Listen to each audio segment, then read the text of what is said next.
Chapter 23. 20 minutes later, the pair of them were chatting like they had done many times in the past.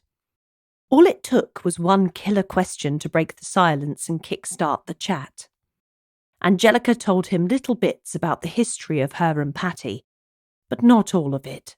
She was still guarded about her life and didn't feel that it would benefit Javi in any way to know about the abusive pig of a man that she used to be with. There were a few reasons for her reticence, embarrassment and pride among them. "Angelica, what do you think about the death penalty?" he asked, when the conversation had already ranged from family to sport, via past jobs and back to the weather. It was like a catch-up for the few past decades. "As in, do I think it should be a thing?" she replied with a question of her own to gain clarity. The last thing she wanted to do was go off on a rant only to find he'd meant something different completely. "Initially, yes, but I'm not looking for a yes-no answer. I'm interested in people's opinions on this subject, perhaps more than I'm interested in their opinions on any other subject under the sun," he explained as he raised his hand up to the sky, pointing to the yellow orb that was radiating heat and light on planet Earth. He nodded in her direction. It was clear that he was thinking about death. "Well, I don't have a hard and fast opinion. I think there are far too many nuances to be able to make a blanket case for or against. Take America, for example.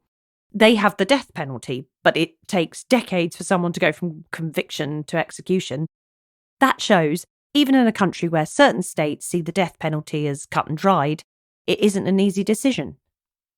"So, what if they brought in the death penalty for people who confess to multiple killings?"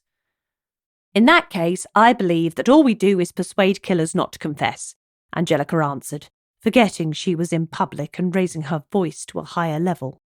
She wanted to make a point. Like most people, she raised her voice when she wanted her point to come across stronger. Javi looked around. One of the nearby tables had taken an interest in their conversation, the couple ceasing their own conversation and leaning in the direction of Javi and Angelica. "But what if they don't?" he asked. "Then they probably see death as a better alternative to a lifetime in prison." "And?" he probed again.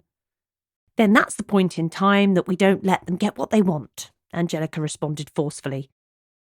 Javi smiled again. He loved the way she saw the world.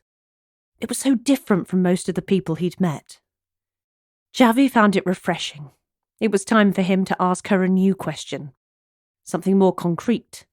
Something more linked to the pair of them.